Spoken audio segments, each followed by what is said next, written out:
Mogliano, via Ronzinella, sono circa le 21 quando l'ultima paziente di Roberto Fraioli, medico ginecologo dirigente del reparto di ostetricia e ginecologia del Villa Salus di Mestre, lascia lo studio che si trova all'interno della casa del professionista.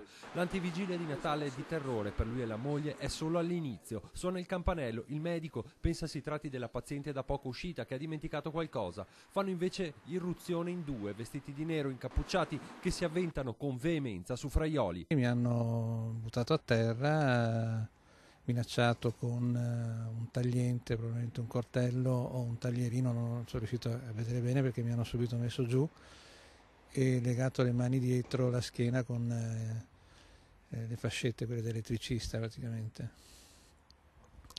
Ha chiesto che volevano soldi, sta fermo che te coppo, eccetera. Attimi di tensione e paura durante i quali il ginecologo rimane leggermente ferito. Questa persona che mi minacciava con questo tagliente me lo teneva alla gola, io nella colluttazione mi sono spostato perché non mi ferisse la gola e mi ha un attimo ferito il mento. La moglie dall'abitazione sente il trambusto ed entra nello studio medico. Anche lei viene presa dai banditi. Poi è arrivata mia moglie che ha sentito evidentemente trambusto, eccetera, hanno preso anche lei, messa giù, stesso trattamento, cioè legata con le mani dietro la schiena e hanno girato per l'ambulatorio, sono andati in casa in gran fretta e poi insomma ci hanno lasciato la terra. I due rapinatori, a quanto pare veneti, mettono tutto a soqquadro e se ne vanno dopo aver racimolato circa 1.000 euro. Appena i coniugi si liberano, avvisano i carabinieri e caccia ora i criminali che hanno seminato il terrore nella villa di via Ronzinella.